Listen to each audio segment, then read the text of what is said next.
ভাবছি কি করা যায়, তো চলুন দেখা যাক। এটা হচ্ছে সাবুদানা, আমরা সেই ছোটোবেলাতে খেতাম। তো এখানে আমার বাদাম দিয়ে দিয়েছি, আলু দিয়ে দিলাম, কয়টা বেসন দিয়ে দেবো, সাথে আমি মশলা অ্যাড করে দেবো, লবণ, গরম মশলা, সব কিছু মশলা অ্যাড করে দেবো। ভালোভাবে আমি সেই জিনিসটা মাখিয়ে নেব। তো আপনারাও এভাবেই করবেন, অনেক সুস্বাদু লাগবে। তো দেখুন, বড়াগুলো আমি তৈরি করে আমি একটা প্লেটে রেখে দেব। তো আমি বড়াগুলো তৈরি করে নিচ্ছি। তারপরে আমি ফটাফট প্যান চড়িয়ে দিলাম, আর তেলটা গরম হতেই আমি বড়াগুলো সেখানে দিয়ে দিলাম। তারপরে 1 মিনিট 2 মিনিট পরেই লাল লাল হয়ে আমার বড়াগুলো ভাজা হয়ে গেল। এবার আমি উঠিয়ে নেব। তো দেখতেই পাচ্ছেন ফ্রেন্ড, খেতে গেলে একটু দিমাগ খাটাতেই হয়।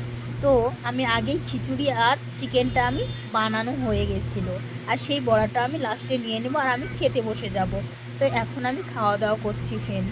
তো আপনারা কেউ খেলে চলে আসবেন ফ্রেন্ড, অনেক মজা হয়েছে, অনেক সুস্বাদু হয়েছে, এভাবে বানিয়ে আপনারাও খেতে পারেন।